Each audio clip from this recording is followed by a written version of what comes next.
El lenguaje del fuego, los secretos perdidos del maestro vidriero de Murano.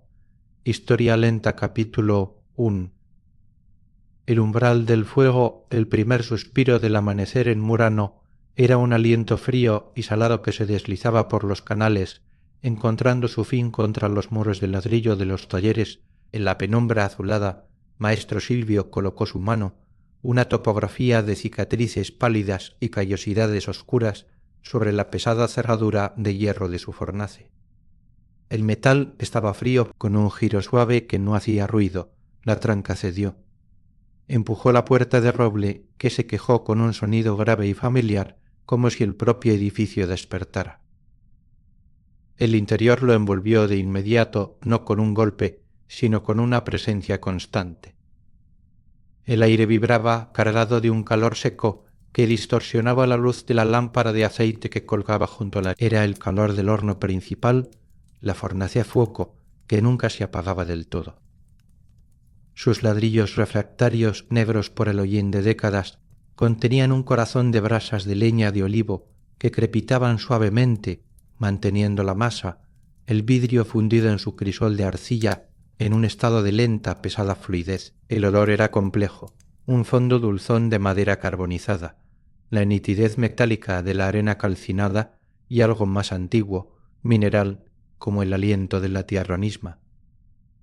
Silvio recorrió el espacio con la mirada, una ceremonia matutina. Las herramientas descansaban en sus lugares, un orden ritual que era un mapa de su oficio. La larga canna da sofio, la caña de soplar de hierro, apoyada en sus horquillas de madera, brillaba tenuemente en la penumbra. Las borselle, tenazas de acero con bocas de diversas formas, planas, curvas, puntiagudas, colgaban de un travesaño, esperando su vez, mordida en el material incandescente.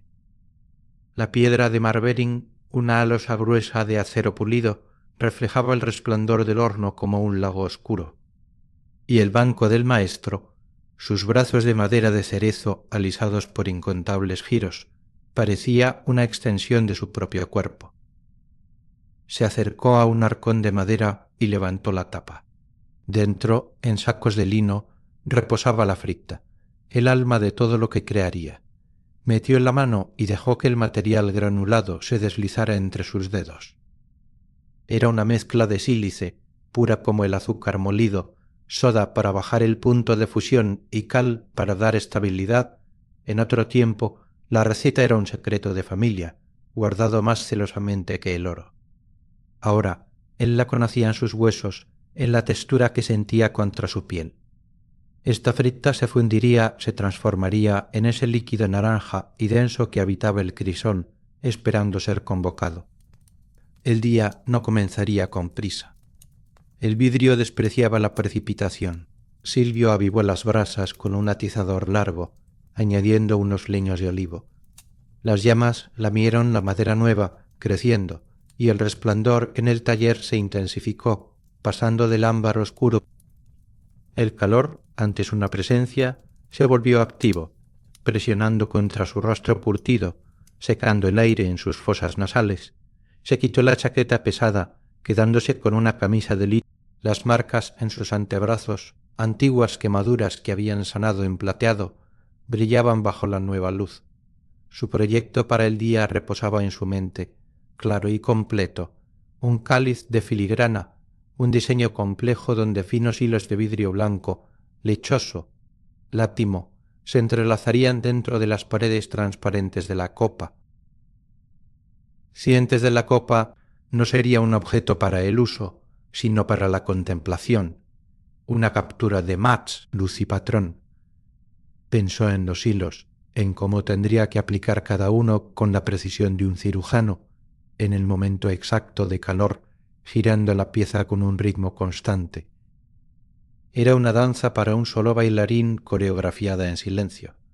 El taller era su mundo reducido a sus elementos esenciales: fuego, aire, tierra transformada y la voluntad humana para unirlos.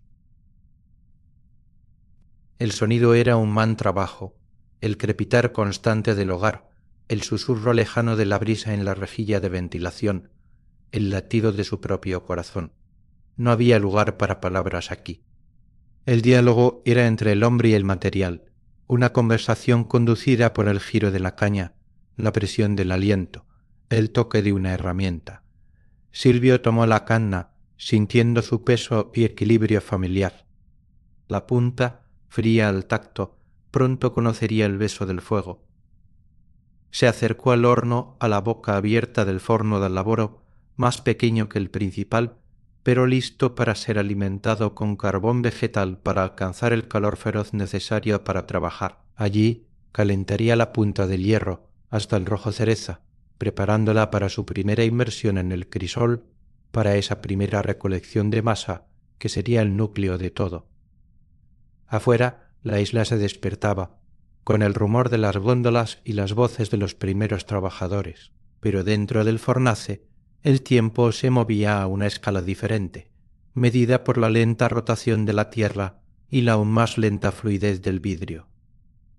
Maestro Silvio, de pie en el umbral de la luz danzante, inhaló profundamente el aire caliente, cargado de promesa y sílice. El fuego esperaba. El vidrio esperaba, y él, con sus manos marcadas y su paciencia infinita, estaba listo para comenzar la transformación. Capítulo 2.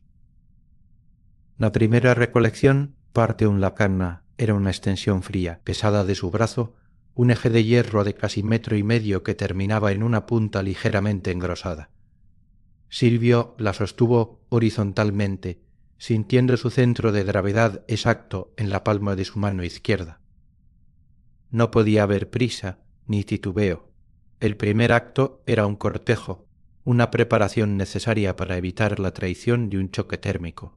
Se acercó a la boca abierta del forno da laboro, donde las llamas de carbón vegetal danzaban con un calor más agudo y directo que el del horno principal. El aire sobre la abertura temblaba, haciendo que la pared de ladrillos del fondo pareciera derretirse en ondas. Con un movimiento económico introdujo los últimos 15 centímetros de la punta de la caña en el corazón de esa reverberación.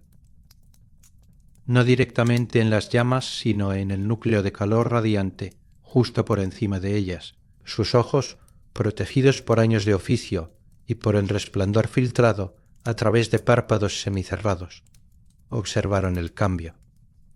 El hierro gris y mate comenzó a oscurecerse, luego a tomar un tono cereza opaco que se intensificó rápidamente, un rojo cereza vivo, luego un naranja brillante que parecía emanar luz propia. Pequeñas motas de óxido y de residuos antiguos se desprendieron como chispas minúsculas, purgadas por el fuego. Él giró la caña lentamente, con un ritmo de rotación constante, asegurando un calentamiento uniforme en toda la circunferencia. La sensación en sus manos cambió, el extremo lejano de la caña seguía frío, pero una ola de calor comenzó a ascender por el metal, una advertencia tangible. Cuando el color alcanzó un amarillo blanquecino, justo antes de que el hierro empezara a ablandarse, retiró la punta del horno. Ahora estaba preparada. Cualquier parte más fría habría causado un shock al contacto con el vidrio fundido, creando tensiones microscópicas, o peor, haciendo que la masa se solidificara de golpe y se desprendiera. Se giró hacia el horno principal. Con un gancho largo retiró la pesada tapa de ladrillo del crisol. Una oleada de calor intenso, húmedo y denso golpeó su rostro, forzándole a entrecerrar los ojos. Allí, en la cavidad rectangular revestida de arcilla, yacía la masa. No era un líquido cualquiera, era un lago de luz condensada, de un naranja incandescente tan profundo y saturado, que parecía tangible, como si uno pudiera cortarlo con un cuchillo. Su superficie, perfectamente lisa y quieta, reflejaba las llamas del fondo con una calma hipnótica. Tenía la viscosidad de la miel más espesa, la pesadez del metal fundido. Este era el núcleo de todo, el vidrio en su estado más puro y primitivo, mantenido a una temperatura constante que borraba la línea entre sólido y líquido. Silvio posicionó la punta al rojo de la canna justo sobre el centro de esa superficie naranja. Un último instante de pausa, una sincronización de aliento y pulso. Luego, con una presión suave y decidida, hundió la punta en la masa. No hubo un sonido de inmersión, solo un silencio profundo y expectante. El vidrio, lejos de ceder fácilmente, ofreció una resistencia elástica, una densa reluctancia a ser penetrado. Él ejerció una firmeza constante, y la punta se hundió unos centímetros, desapareciendo en el brillo, y entonces comenzó el giro. Con la muñeca de su mano izquierda como pivote y un apoyo suave de su mano derecha en el extremo opuesto de la caña, Silvio inició una rotación lenta, imperturbable y perfectamente horizontal. Este era el movimiento fundamental, el latido del corazón del oficio. La masa comenzó a adherirse al hierro caliente, enrollándose alrededor de la punta. No era como recoger un líquido con una cuchara, era como enrollar un caramelo extremadamente denso y luminoso alrededor de un palo. El vidrio se aferraba, se estiraba en finos hilos desde la superficie del crisol antes de integrarse en la masa creciente alrededor de la punta. Silvio podía sentir cada gramo a través del metal. Sentía el peso que aumentaba, una resistencia que tiraba hacia abajo, desafiando la horizontalidad de la caña. Su brazo, su hombro, toda su postura se ajustaban de forma imperceptible para contrarrestar esa fuerza, manteniendo el eje recto y el giro constante. La bola de vidrio recolectada crecía, pasando del tamaño de una avellana al de una castaña, luego al de un huevo pequeño. Era una esfera irregular y brillante que pulsaba con luz propia. Los colores cambiaban en su interior: naranja intenso en el núcleo, amarillo blanquecino en los bordes donde el aire empezaba a morderlo. Pequeñas burbujas de aire atrapadas durante la recolección, llamadas semini, brillaban como diminutas estrellas en su interior. En otro tipo de pieza serían defectos, pero en el cáliz que imaginaba podrían añadir un destello de vida. Cuando la cantidad de vidrio fue la correcta, un cálculo hecho por el tacto y la experiencia, no por la vista, Silvio detuvo el giro. Con un movimiento fluido pero sin prisa, levantó la caña, la masa se separó del crisol principal, estirándose en un hilo grueso y luminoso que se afinó hasta romperse. Con un pequeño chasquido se le colocó la tapa de ladrillo sobre el crisol, sellando de nuevo el corazón del horno. Ahora sostenía en el extremo de la caña una masa de vidrio incandescente, una pequeña estrella recién nacida.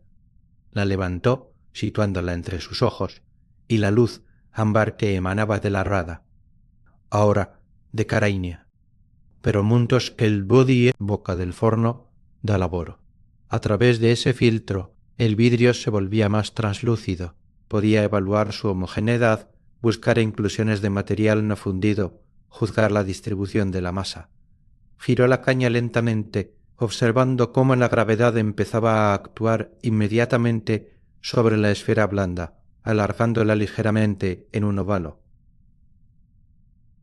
El calor que irradiaba era feroz, chamuscando las pestañas, pintando sus mejillas de un rojo que no era solo reflejo. El peso tiraba, un recordatorio constante de que el material tenía su propia voluntad, su propia tendencia a fluir, a gotear, a escapar de la forma impuesta. Este era el momento de la verdad más básica. La primera recolección era la semilla, todo lo que vendría después, la burbuja de aire, la copa, los hilos del átimo, dependía de la perfección de este núcleo inicial. Tenía que estar a la temperatura correcta, uniforme en su consistencia, libre de impurezas. Silvio asintió para sí un movimiento casi imperceptible. La semilla era buena, pero estaba enfriándose rápidamente, formando una piel más oscura y rígida en su superficie, mientras el interior permanecía fluido y peligroso. No podía permitir que se solidificara.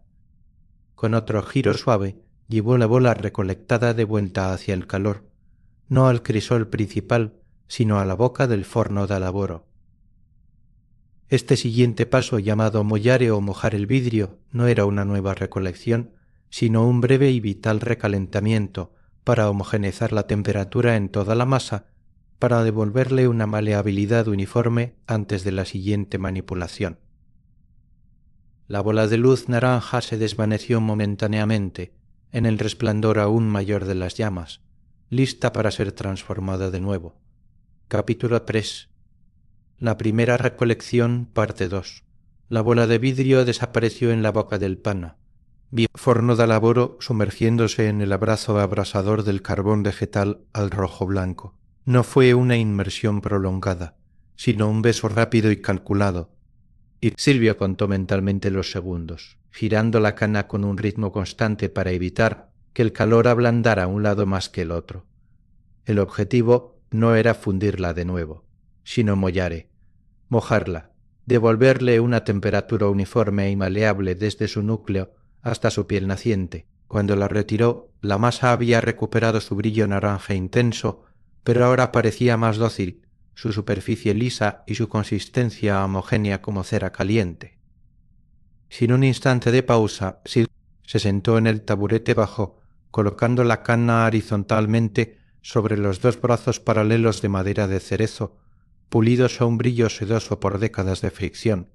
Aquí comenzó el rodaje. Con la palma de su mano izquierda, presionando suavemente el extremo de la caña y los dedos de su derecha guiando el otro extremo, inició un movimiento de vaivén, haciendo rodar el eje de hierro hacia adelante y hacia atrás sobre la madera. El ritmo era hipnótico, mecánico, un latido constante que resonaba en el silencio del tallar. La bola incandescente, suspendida en el aire al final de la caña, comenzó a girar con ella. La física del proceso era simple en teoría, pero exigía una precisión absoluta en la práctica. Al contacto con el aire más frío del taller, la superficie del vidrio comenzaba a enfriarse instantáneamente, formando una fina pil viscosa que se solidificaba rápidamente. Si la masa se detenía, esa piel se engrosaría de manera desigual y la fuerza de la gravedad actuaría sobre el núcleo aún fluido del interior, haciendo que la forma se deformara, se alargara, desastrosa de vidrio fundido. El rodaje constante impedía ese desastre. Mantenía la masa en perpetuo movimiento, distribuyendo la fuerza de la gravedad de manera uniforme alrededor del eje, preservando la simetría. La bola irregular empezó a obedecer suavizándose, transformándose de una esfera tosca en un cilindro más definido, una lágrima controlada y simétrica. Silvio observaba la transformación con una concentración total. Sus ojos no se apartaban de la masa giratoria, leyendo su lenguaje de color y forma. El naranja brillante comenzó a oscurecerse en los bordes, pasando a un rojo cereza profundo allí donde el aire enfriaba la piel. El cilindro se alargaba lentamente, obedientemente bajo la combinación del giro y la gravedad. Sus manos, actuando casi por instinto, ajustaban la presión y la velocidad del rodaje para compensar los cambios. Un giro demasiado rápido podía aplanar la masa. Uno demasiado lento invitaría al goteo. Era un equilibrio perpetuo, una negociación silenciosa entre el impulso del hombre y la naturaleza fluida del material. Cuando la forma cilíndrica fue estable y la temperatura descendió lo suficiente para que la piel ofreciera una resistencia firme pero aún flexible, Silvio preparó el siguiente acto. Con la cana aún rodando sobre los brazos de madera, llevó el extremo libre del tubo a sus labios. Sus mejillas se hincharon con una respiración profunda y controlada desde el diafragma. Luego selló sus labios alrededor del orificio y exhaló con una presión suave y constante. El aire, tibio y húmedo, viajó por el tubo de hierro y encontró la masa de vidrio caliente en el otro extremo. No hubo un sonido dramático, solo un sutil silbido, el sonido del espacio siendo creado. Dentro del núcleo viscoso del cilindro, una pequeña burbuja formarse. Silvio sentía la resistencia en sus mejillas, una retroalimentación directa del material. Era como inflar un globo de goma extremadamente espesa. Demasiada presión demasiado pronto y la burbuja estallaría hacia afuera, rompiendo la piel y arruinando la pieza. muy poca presión y el aire se dispersaría, fallando en crear una cavidad útil. Él mantuvo el soplo, uniforme y paciente, mientras sus manos continuaban el rodaje rítmico. La burbuja creció lentamente, expandiéndose desde el centro de la masa. Visualmente, la transformación era mágica. El cilindro opaco y rojo cereza comenzó a hincharse ligeramente en su centro, y donde la pared de vidrio se adelgazaba por la expansión interna, se volvía más traslúcida. Parches de un naranja más claro. La forma ya no era un simple cilindro. Ahora era una vesícula primitiva, el germen hueco de lo que se convertiría en la copa del cáliz. Silvio detuvo el soplo, pero mantuvo el giro. La burbuja mantuvo su tamaño, atrapada en el vidrio que se enfriaba. Evaluó su trabajo. La burbuja estaba centrada. Las paredes eran razonablemente uniformes. Era un buen comienzo, pero solo un comienzo. El vidrio, ahora más oscuro y con una piel más firme, necesitaría ser recalentado antes de cualquier otra manipulación. La primera recolección había pasado de ser una semilla sólida a contener, en su corazón, el aliento que le daría vida. Capítulo 4. El aliento de la vida. Parte 1. La masa con su burbuja embrionaria había pasado de un rojo cereza vibrante a un carmesí oscuro y amenazador, la piel enfriándose hasta casi la rigidez. Con la cana aún girando suavemente sobre la madera, se levantó del taburete y en 2 pasos cortos se plantó frente a la piedra. De marberín, la losa de acero, gruesa como el brazo de un hombre y pulida a lo largo de los años por incontables rodadas, brillaba con un lustre apagado bajo la luz del horno. Era fría al tacto del aire, un contrapunto esencial al calor del vidrio. Con un movimiento fluido, bajó la masa incandescente hasta hacer contacto con la superficie lisa de acero. El sonido fue inmediato, un silbido bajo y sostenido, el grito del vidrio al rojo vivo siendo domado por el metal frío. Un penacho de vapor fino, casi invisible, se elevó del punto de contacto, llevándose consigo una ráfaga de calor intenso. Silvio aplicó una presión firme y constante, rodando la cana hacia adelante y hacia atrás con las palmas de sus manos. La masa, que colgaba de la punta, giraba y se aplanaba ligeramente contra. Este proceso no era para dar forma aún, sino para acondicionar. La piedra de marberín extraía calor de manera rápida y controlada, solidificando y alisando la piel exterior del vidrio, eliminando cualquier irregularidad microscópica o burbuja de aire atrapada en la superficie, alisaba la textura, dándole una uniformidad táctica crucial para los siguientes pasos. Silvio podía sentir la resistencia cambiante a través del hierro de la caña. La masa pasaba de ser una sustancia que cedía fácilmente a una que ofrecía una firme y elástica oposición. Retiró la pieza del acero. El silbido cesó. Donde había estado el vidrio quedaba un parche grisáceo y tenue en el metal un fantasma de calor que se desvanecía rápidamente. La masa misma había oscurecido aún más, su color ahora un granate profundo y había perdido su maleabilidad superficial, pero el núcleo interior, protegido por la piel ahora templada, seguía conservando un calor suficiente. Era momento de devolverle la vida. Silvio se volvió hacia el forno de laboro. La boca del horno pequeño brillaba con una blancura feroz.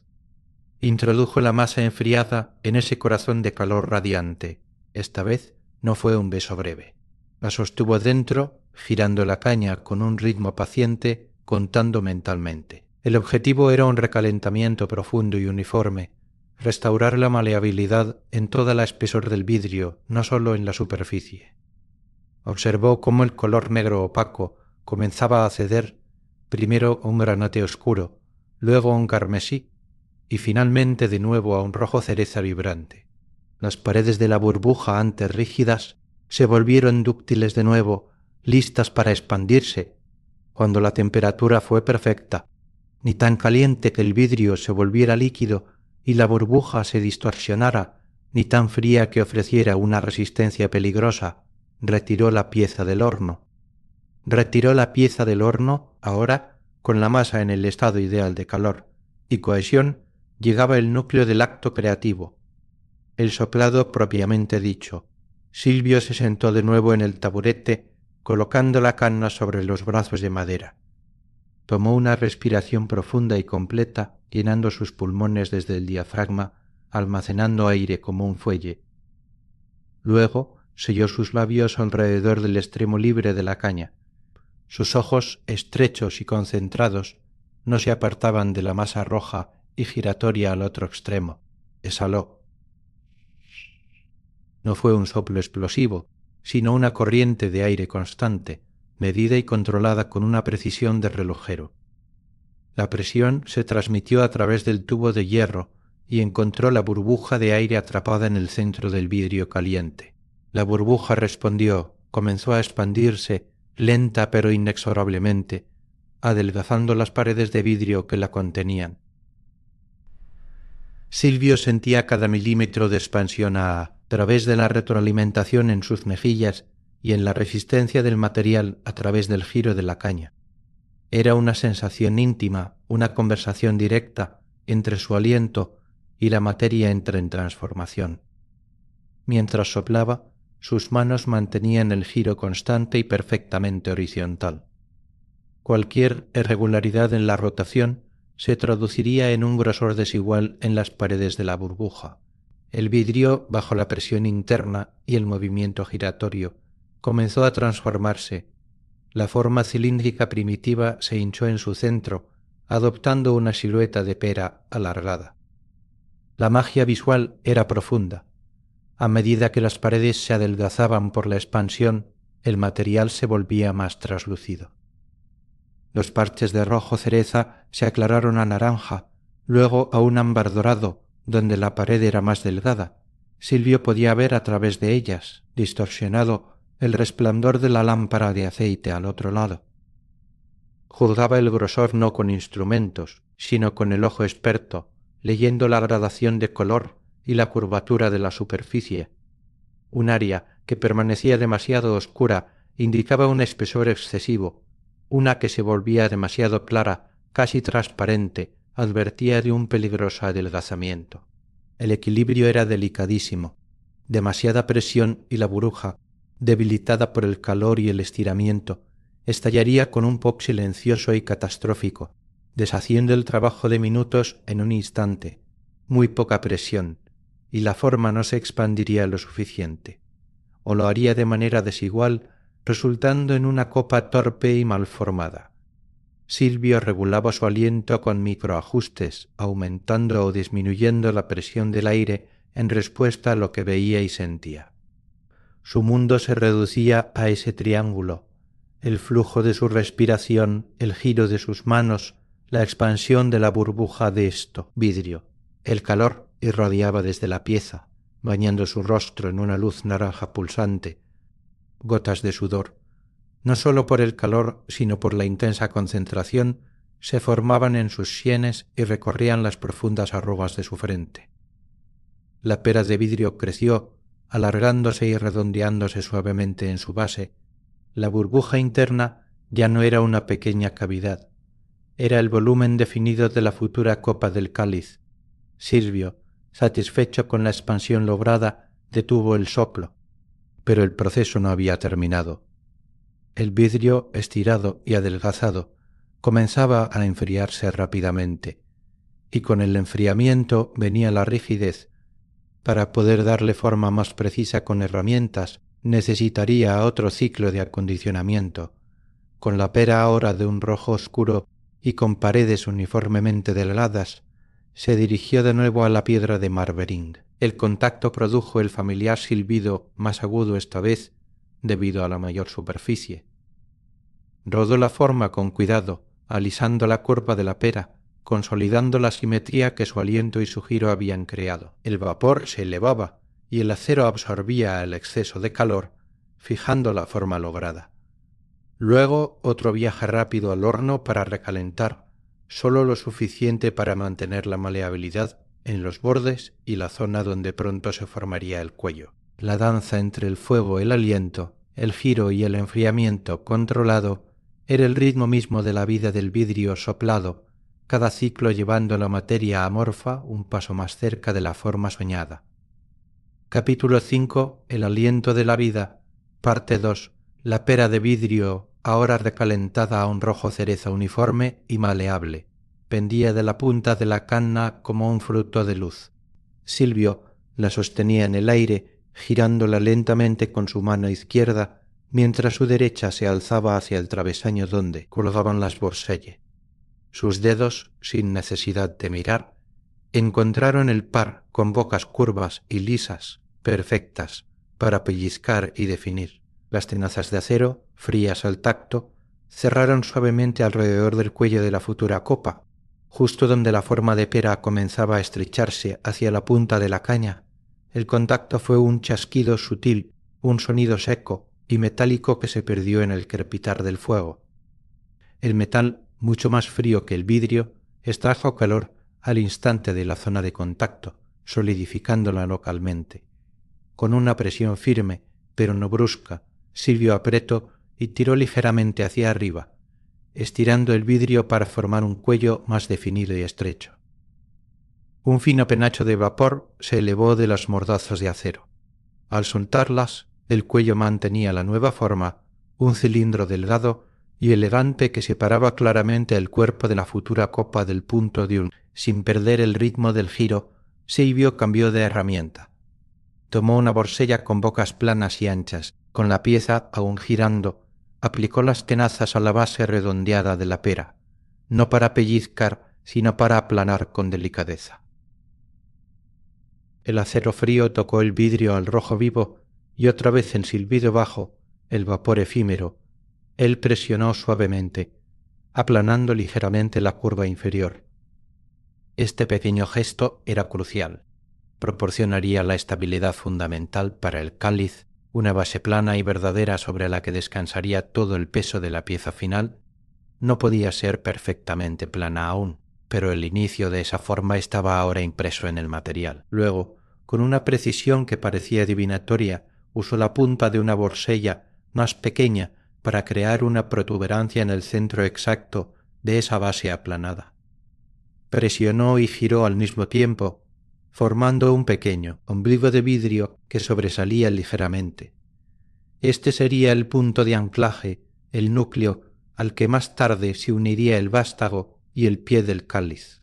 Cada ajuste era minúsculo, un cambio de milímetros, pero en la escala de este oficio eran movimientos tectónicos que definían el destino de la pieza. El vidrio, tras cada intervención con el acero frío, se oscurecía y endurecía localmente, marcando la nueva geometría en su superficie. Pero el acero, por su frialdad, podía ser un aliado traicionero. Si se usaba en exceso o en un vidrio demasiado frío, podía provocar grietas por tensión térmica. Para las formas suaves, para los perfiles curvos que no requerían un ángulo definido, Silvio recurría a herramientas de un material más amable.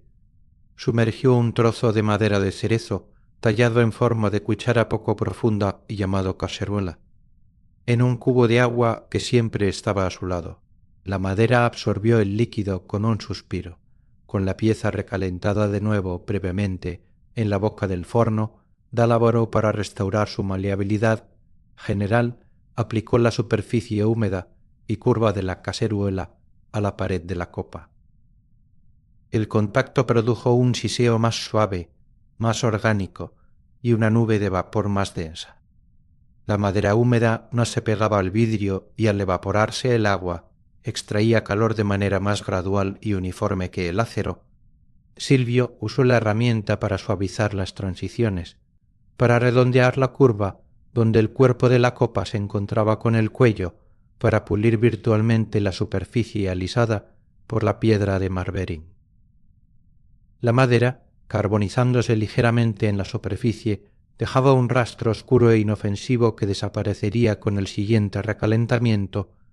Este ciclo se repitió una y otra vez, una coreografía paciente de calor y forma. Expandir, Marverin para alisar y enfriar la piel, recalentamiento en el horno de recocido auxiliar, la múfola, para restaurar la temperatura de trabajo sin el riesgo de sobrecalentamiento del horno principal, y luego la intervención con las herramientas.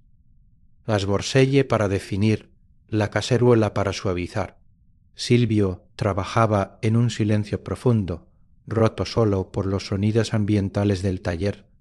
El crepitar constante del fuego de olivo en el horno principal, el leve silbido del aire al entrar en la múfola, el roce suave de la cana girando sobre los brazos de madera del banco y el sonido más íntimo de su propia respiración, controlada y medida, no había prisa. Cada viaje de la pieza al calor de la múfola era una pausa calculada, un momento para que el vidrio se homogeneizara y para que él, con la mirada fija en la luminosidad que sostenía, planificara el siguiente movimiento infinitesimo. La tensión en el aire era palpable, una cuerda invisible estirada al límite de su elasticidad, un soplo demasiado fuerte, un recalentamiento de un segundo de más, una presión mal calculada con las tenazas, y horas de trabajo meticuloso podían deshacerse en un instante de vidrio deforme, o peor, estallado. Pero en las manos de Silvio esa tensión no se manifestaba como nerviosismo, sino como una concentración absoluta, una presencia total en el diálogo entre su voluntad. Sus movimientos eran económicos, fluidos, sin un ápice de energía desperdiciada. Los músculos de sus brazos y hombros, aunque trabajaban constantemente contra el peso y la rotación, lo hacían con la eficiencia de una máquina bien engrasada. Poco a poco, bajo este ritual de fuego, aliento y herramientas, la forma abstracta se concretó. La pera alargada se transformó en la copa clara de un cáliz, el cuello definido y estrecho, la base aplanada y estable, con su pequeño ombligo protuberante listo para recibir más vidrio. Las paredes delgadas y uniformes brillaban con un tono ámbar oscuro donde eran más gruesas, trasluciendo un dorado pálido donde el soplado las había estirado. La burbuja de aire inicial, el aliento de Silvio, estaba ahora perfectamente encapsulada en esta forma elegante y hueca.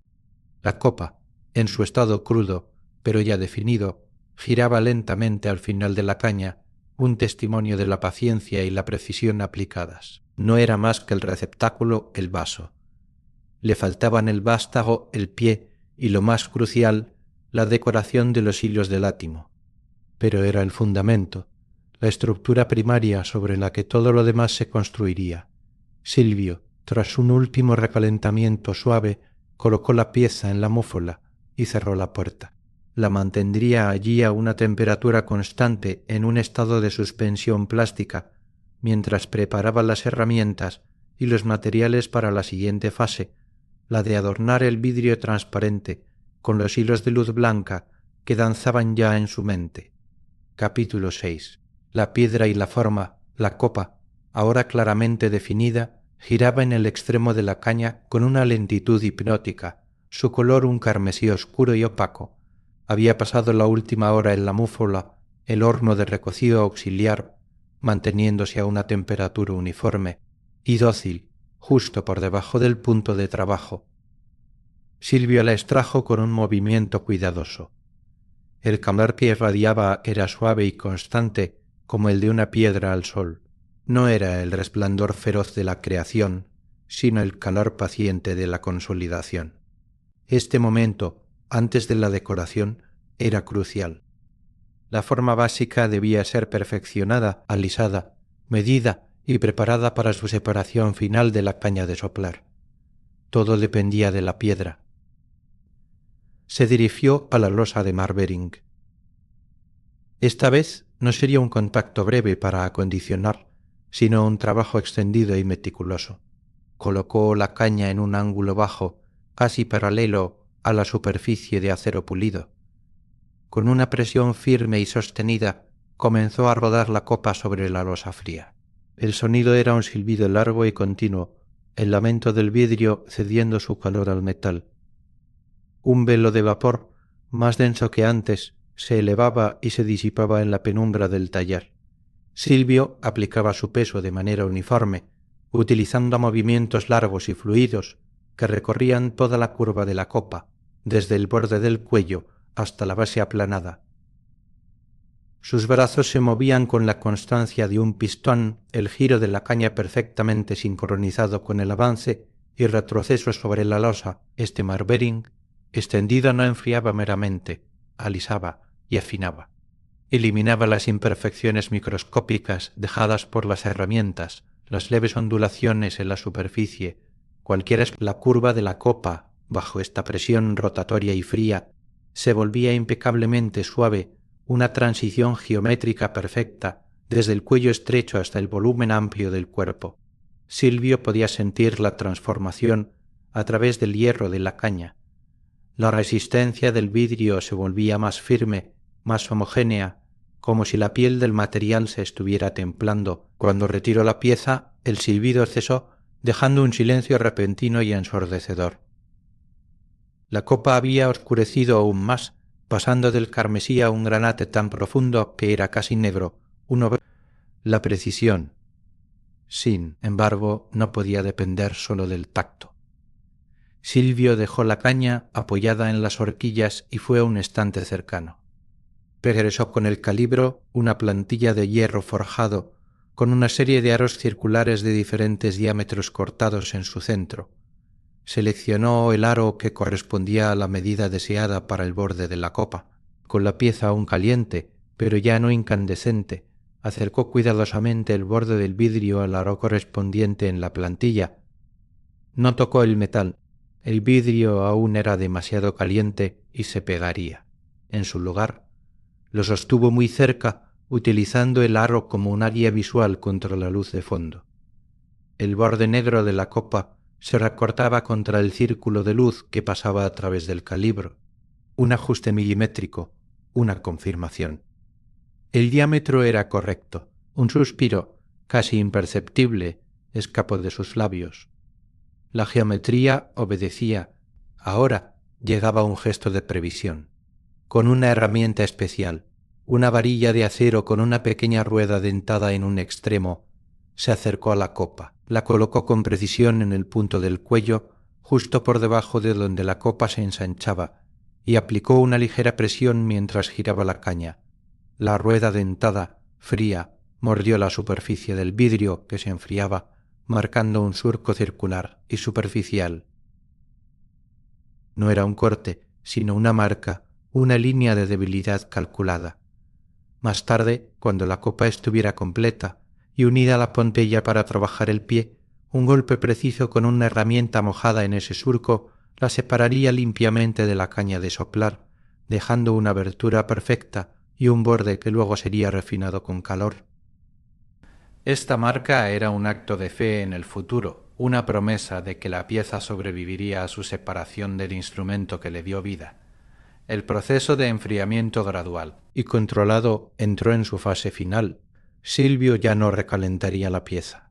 La colocó con cuidado en un soporte de hierro con forma de horquilla, lejos de las corrientes de aire, y simplemente observó.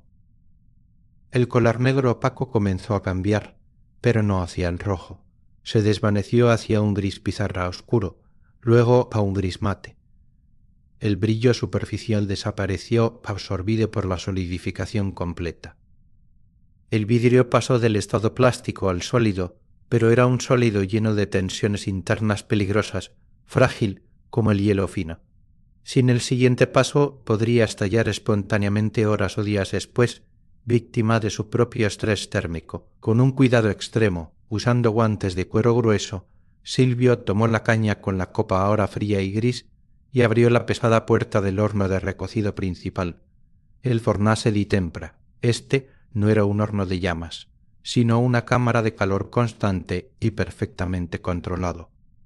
Dentro, una serie de estantes de ladrillo esperaban. Colocó el extremo de la caña en una muesca, dejando la copa suspendida en el aire caliente. Cerró la puerta, sellando la pieza en la oscuridad cálida. Aquí, durante las próximas 12 horas, la temperatura descendería con una lentitud glacial, grado a grado, permitiendo que las tensiones internas del vidrio se disiparan, que su estructura molecular se relajara y se asentara en una red estable y fuerte. Era un parto lento, una gestación en el calor que transformaría la frágil forma en un objeto durable. Con la copa segura en su baño de calor lento, una quietud diferente cayó sobre el taller. El fuego principal crepitaba, la múfula murmuraba, pero la urgencia activa se había disipado. Silvio se limpió las manos con un trapo áspero, luego se dirigió a un pequeño horno de crisol separado y alimentado con carbón vegetal. En su interior, dentro de un recipiente de arcilla poco profundo, unas varillas delgadas de vidrio blanco opaco, el látimo, se estaban calentando lentamente. Las observó a través de la mirilla. Aún estaban frías y vítreas, pero poco a poco llegarían a un estado de maleabilidad similar al de la cera. Estos serían los hilos de luz, los trazos de su pincel en el lienzo transparente de la copa. Mientras el calor trabajaba en silencio, Silvio comenzó a limpiar sus herramientas. Pasó un trapo húmedo por la piedra de Marvering, eliminando las huellas de carbón y óxido. Colgó las Borselle en su lugar preciso, alineadas por tamaño y forma. Sumergió la caceruela de madera en el cubo de agua, donde se quedó a remojar. Cada gesto era ritual, una transición entre actos. Su mente, sin embargo, no descansaba. Reflexionaba sobre los hilos de látimo que pronto manipularía. Esta técnica, la filigrana retortoli, no era su invención. Llegó a Murano siglos atrás, traída por artesanos que huían de guerras o atraídos por los privilegios de la República. Los secretos se transmitían de maestro a aprendiz en la penumbra de talleres como este. Pensó en las manos que antes que las suyas habían torcido estos mismos hijos de sílice y estaño para crear la lechosa blancura del látimo. Eran fantasmas en el calor, sus conocimientos ahora encarnados en sus propios movimientos, en la paciencia que el fuego exigía. La copa que descansaba en el horno de recocido no era sólo suya, era un eslabón en una cadena de luz y fuego que se remontaba a través del tiempo, un legado fraguado en vidrio y mantenido vivo por alientos como el suyo en la isla silenciosa rodeada por la laguna. El momento de quietud era, en realidad, un puente entre el pasado y el próximo aliento creativo que pronto daría vida a los hilos de luz entrelazados. Capítulo 7. Los hilos de luz. Parte 1. La puerta del horno de recocido se abrió con un suave chirrido, liberando una oleada de aire caliente y seco en el interior, bañada por el resplandor ámbar de las resistencias eléctricas que mantenían una temperatura constante. La copa giraba lentamente, suspendida de su caña. Ya no estaba fría y gris, ni había alcanzado el estado perfecto e intermedio, una temperatura uniforme de trabajo, un calor profundo que la hacía maleable como la cera más fina, pero sin la peligrosa fluidez del vidrio al rojo blanco. Silvio la extrajo con guantes de asbesto, sosteniendo la caña con una mano experta. La copa, ahora de un rojo cereza oscuro y opaco, parecía dormida, cargada de potencial. ¿Era el lienzo listo? Se dirigió al pequeño horno de crisol, donde las varillas de látimo habían estado calentándose durante horas. Con unas pinzas largas extrajo una. El vidrio blanco lechoso, antes frío y vitreo, ahora brillaba con un calor naranja suave en su punta, una perla de luz opaca en contraste con la transparencia latente de la copa. Sosteniendo la varilla en su mano derecha, como un pintor sostendría un pincel cargado de pintura luminosa, y la caña con la copa girando lentamente en su izquierda. Se acercó al banco de trabajo. El aire entre las dos piezas calientes parecía vibrar.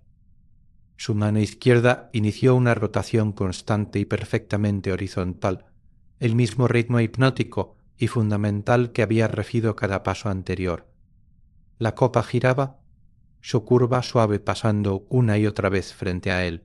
Con una concentración absoluta, Silvio acercó la punta fundida de la varilla del látimo al hombro de la copa, justo donde la curva comenzaba a ensancharse desde el cuello. El contacto fue preciso y quirúrgico. Un toque suave, casi un beso, entre los dos materiales calientes. En el instante del contacto, el vidrio blanco se adhirió, sin pausa, con la varilla aún tocando la superficie, Silvio comenzó a mover su mano derecha con una fluidez deliberada, trazando una línea recta hacia abajo, paralela al eje de giro, mientras su mano izquierda mantenía la rotación constante. El resultado fue instantáneo y mágico. A medida que la copa giraba y la punta de la varilla se deslizaba, un hilo continuo y perfecto del átimo se depositó sobre la superficie del vidrio rojo. No era una aplicación superficial, el calor de ambos materiales los fundía, integrando el hilo blanco en la matriz transparente, soldándolo en una unión molecular. Era como dibujar con miel caliente, sobre miel caliente, una línea de un blanco cremoso que emergía del naranja oscuro. Silvio guió la varilla con una presión mínima y constante, su brazo extendido y firme. El hilo descendía en una espiral perfecta, un solo trazo helicoidal que envolvía el cuerpo de la copa. La precisión era geométrica. El espacio entre cada vuelta de la espiral era idéntico, dictado por la velocidad de su mano derecha y el ritmo de giro de su izquierda. No había margen para el error, un temblor, una velocidad inconsistente, y el hilo se volvería irregular, grueso en un punto y delgado en otro, arruinando la armonía del diseño. Una vez que el primer hilo completó su viaje desde el hombro hasta cerca de la base, Silvio retiró la varilla con un movimiento seco, rompiendo el fino hilo de conexión con un chasquido silencioso. El hilo blanco, ahora parte integral de la copa, brillaba contra el rojo oscuro, pero estaba crudo, demasiado definido. El peix, estaño, antarea, porque el siguiente paso era transformar esa línea nítida en algo orgánico, fluido. Dejando la varilla a un lado, tomó una herramienta de metal delgada y plana, con el borde ligeramente redondeado, el peine, con la copa aún girando, aplicó la punta de la herramienta al hilo del átimo justo en su borde superior. No empujó, sino que arrastró, con una presión infinitesimal y un ángulo preciso. Peinó. El hilo. El vidrio blanco, aún maleable, respondió al arrastre. La línea recta comenzó a ondularse, a fluir, como una cinta de seda cayendo al agua. El gesto era suave y continuo, transformando la espiral geométrica en un patrón de ondas rítmicas y elegantes. Donde el peine pasaba, el hilo se adelgazaba y se curvaba. Integrando sus bordes de manera más sutil con el vidrio de fondo, Silvio trabajó a lo largo de toda la longitud del hilo. Su movimiento sincronizó el proceso, no podía detenerse. El calor de la copa se disipaba, y el átimo comenzaría a solidificarse, fijando la forma prematuramente. Con el primer hilo ya peinado en su patrón de ondas, Silvio tomó una segunda varilla del átimo del horno pequeño. Esta vez comenzó la aplicación justo al lado del primer hilo, casi tocándolo. La coreografía se repitió. El giro constante, el toque preciso, el trazo descendente de la mano. Un segundo hilo blanco apareció paralelo al primero. La temperatura de la copa era ahora ligeramente inferior, lo que requería un toque aún más seguro y una velocidad ligeramente mayor para lograr la misma fusión. Cuando el segundo hilo estuvo en su lugar, aún nítido, Silvio tomó de nuevo el peine, pero esta vez su objetivo no era solo ondular, sino entrelazar. Con movimientos calculados arrastró secciones del segundo hilo hacia el primero, fusionando sus bordes en puntos estratégicos, creando la ilusión de que las dos cintas blancas se tejían una alrededor de la otra.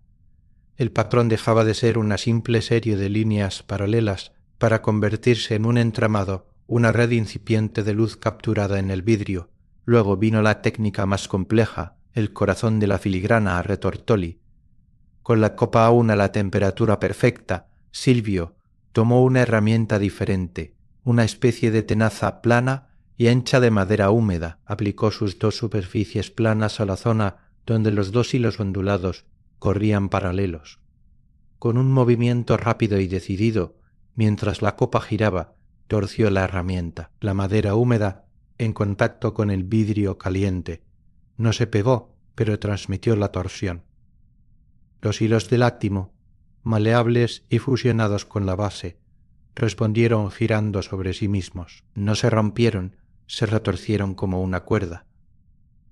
Bajo la presión controlada, los dos hilos blancos se enrollaron uno alrededor del otro, creando un patrón de espiga o cuerda, un motivo clásico de Murano, donde la blancura lechosa se convertía en una espiral doble y continua. El calor era crítico, 1 grado menos, y los hilos se habrían quebrado bajo la torsión, 1 grado más y se habrían fusionado en una masa informe, perdiendo la definición del retorcido. Silvio lo hizo en secciones, recalentando brevemente la copa en la boca de la múfula entre cada torsión para mantener la maleabilidad exacta. Cada sección torcida se unía a la siguiente sin una costura visible, creando la ilusión de que una única cuerda blanca y sin fin había sido enredada mágicamente dentro del espesor del vidrio. Al final de esta primera fase, la parte inferior del cuerpo de la copa estaba adornada una banda de tal vez 2 centímetros de alto. Mostraba ahora el complejo patrón, 2 hilos de látimo ondulados, entrelazados y retorcidos en una cuerda continua, perfectamente integrados en la pared de vidrio ámbar oscuro. Era un milagro de precisión y calor controlado. Los hilos no estaban sobre el vidrio, estaban dentro de él, atrapados para siempre en su matriz transparente, listos para revelar toda su belleza una vez que el vidrio se enfriara y aclarara. Silvio, con el rostro brillante por el sudor y la intensa concentración, colocó la pieza de nuevo en la máfola para un recalentamiento uniforme. La primera parte de la decoración estaba completa. Los hilos de luz habían encontrado su hogar, y en el próximo ciclo de calor se les unirían más, tejiendo la red completa que transformaría esta copa funcional en un cáliz de filigrana, una cápsula de aliento y fuego donde la luz blanca danzaría eternamente dentro de la luz ámbar. Capítulo 8. Los hilos de luz, parte 2. El calor de la múfola había hecho su trabajo, devolviendo a la copa una maleabilidad uniforme y profunda. La banda de filigrana retorcida brillaba con un suave resplandor blanco anaranjado, integrada pero aún lista para recibir compañía. Silvio extrajo la pieza y el giro constante recomenzó. Su mente ya no estaba en la técnica de torsión, sino en la culminación del diseño, la red. Para ello, los hilos debían viajar no solo en espirales horizontales, sino también en líneas verticales, creando una retícula que encerraría la luz. Con una varilla fresca de la timo calentada a punto, su mano derecha ejecutó un nuevo movimiento. En lugar de un trazo descendente continuo, aplicó la punta fundida en el borde mismo de la copa, justo donde el labio futuro comenzaría. Un toque, una adherencia. Luego, con un pulso firme y un trazado recto como un rayo, tiró tierra, la varilla directamente hacia abajo, hacia la base, mientras su mano izquierda giraba la caña solo 1/4 de vuelta. El resultado fue un hilo vertical perfecto, un meridiano de blancura que cruzaba perpendicularmente las espirales horizontales retorcidas. No se detuvo. Con una precisión de relojero, aplicó un segundo hilo vertical a 90 grados del primero, luego un tercero y un cuarto, espaciándolos con una regularidad geométrica. Cada aplicación era un acto de fe en la simetría, un desafío a la gravedad que tendía a arrastrar el vidrio fundido. Los hilos verticales, rectos y nítidos, cayeron como cortinas de leche sobre el cuerpo ámbar de la copa. Luego, con la herramienta peina suavizó ligeramente su unión con la base, arrastrando un poco del material para crear un pequeño nudo decorativo, donde cada hilo encontraba el inicio del pie, fusionándolos visualmente con la estructura que pronto se añadiría. La copa era ahora un mapa de luz incipiente, una esfera de coordenadas blancas sobre un campo oscuro. Pero seguía unida a la caña de soplar por el cuello, un apéndice necesario que ya había cumplido su función. Llegaba el momento de la separación, un rito de paso que siempre contenía el germen del desastre. Silvio dejó la copa a un lado, apoyada con cuidado en sus horquillas. Tomó la pontella, una vara sólida de hierro, mucho más corta y gruesa que la caña. Calentó su punta en el forno de laboro, hasta el rojo cereza. Luego la introdujo en un pequeño crisol de vidrio de desecho fundido, recogiendo una gota de material adherente. Con la copa aún girando lentamente, aplicó con extrema delicadeza esa gota de vidrio fundido al ómbligo que había creado en la base el centro exacto de la protuberancia. La gota, al rojo vivo, se fusionó instantáneamente con la base. Silvio presionó suavemente la punta de la puntella contra esa gota, soldándola. Ahora la copa tenía dos apéndices, la caña original en el cuello y la puntella en la base. La primera le había dado la vida del aliento, la segunda le daría la libertad de la forma final. Tomó una herramienta específica, una varilla de acero delgada cuya punta había sido mojada en el cubo de agua. El agua al contacto con el vidrio caliente crearía un choque térmico localizado y controlado. Con la copa inmóvil, Silvio alineó la punta mojada con el surco circular que había marcado horas antes en el cuello. Contuvo el aliento. Un golpe seco y preciso, un toque de la varilla húmeda contra el surco. Un sonido agudo, cristalino, no un estallido sino un chasquido limpio, llenó el aire. El cuello, debilitado por el surco y el choque térmico, se partió exactamente por la línea marcada. La caña de soplar, con un pequeño tapón de vidrio residual, se separó. Silvio la retiró. Por Silvio.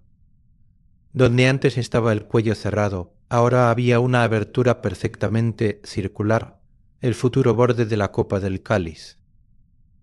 La pieza ahora, sostenida solo por la puntella, unida a su base, había nacido a su independencia. El orificio revelaba el interior hueco, las paredes adornadas con la filigrana que, desde dentro, parecían nubes atrapadas. Ahora, con la copa invertida y sujeta por la base, el trabajo se centró en crear el resto de la estructura. El vástago elegante y el pie estable. Silvio se acercó al crisol principal, con la punta de la puntella ya caliente por la unión. Realizó una nueva recolección, enrollando una masa modesta de vidrio transparente alrededor del vástago de hierro, justo debajo de la base de la copa. Esta masa, de un naranja brillante, sería la materia prima. La llevó al banco y con giros firmes y el seo, uso de las borselles planas, comenzó a modelarla. Estiró el vidrio hacia abajo, alargándolo en un cilindro delgado y uniforme, el vástago del cáliz. Cada estiramiento requería un recalentamiento breve en la boca del forno de laboro para mantener la maleabilidad. Con tenazas curvas dio forma a una ligera curva en el vástago, un abrazo sutil que elevaba la copa con gracia. Luego, en el extremo inferior del cilindro, recogió más vidrio transparente, una cantidad mayor, que se convertiría en el pie. Esta parte era un ejercicio de simetría y equilibrio. Con la pieza girando ahora sobre la puntella, Silvio usó la cacerola de madera húmeda para aplanar la masa del pie. Extendiéndola en un disco horizontal, el vapor silbaba y la madera carbonizada dejaba. No podía ser perfectamente plano aún, pero la forma básica emergió. Un disco ancho y ligeramente cóncavo que proporcionaría estabilidad al conjunto. Con las borselles de bocas finas, creó un borde decorativo en la circunferencia del pie, pellizcando el vidrio aún caliente para formar un pequeño cordón elevado, un marco simple, pero elegante. Cada unión, cada transición entre la copa, el vástago y el pie fue recalentada y suavizada con la madera húmeda, fundiendo las partes en una sola entidad continua, sin costuras visibles, como si todo hubiera surgido de una única y alargada exhalación de vidrio, finalmente, con el cáliz completo, unido a la puntella, una estructura frágil y luminosa de copa adornada. Vástago esbelto y pie ancho, llegó el último acto de refinamiento. Silvio recalentó el borde de la copa. El orificio circular dejado por la separación de la caña, al rojo blanco, el vidrio se ablandó. Usando unas borselles planas, giró el borde hacia afuera con un movimiento delicado, creando un labio suave y cada bórbana movimiento delicado, creando redondeado, terminado con una curva perfecta. Luego, con un trozo de madera de cerezo carbonizado, pulió ese borde al calor, sellando cualquier microirregularidad, dejándolo suave como la seda al tacto futuro. El cáliz estaba completo. Silvio lo sostuvo en la punta de la pontella, haciéndolo girar lentamente en el aire del taller. Ya no era rojo, ni ámbar oscuro. Al alejarse del fuego directo, su color se desvanecía a un gris negruzco, opaco y sin vida para el ojo no entrenado. Pero dentro de ese cascarón oscuro, atrapados en la matriz que pronto sería transparente como el agua de la laguna, los hilos del átimo esperaban.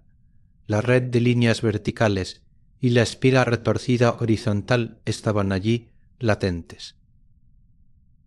Mañana, después de una larga y lenta noche en el horno de recocido, el estrés se disiparía y el vidrio claro revelaría su secreto. Los hilos de luz eternamente entrelazados, flotando en el aire sólido,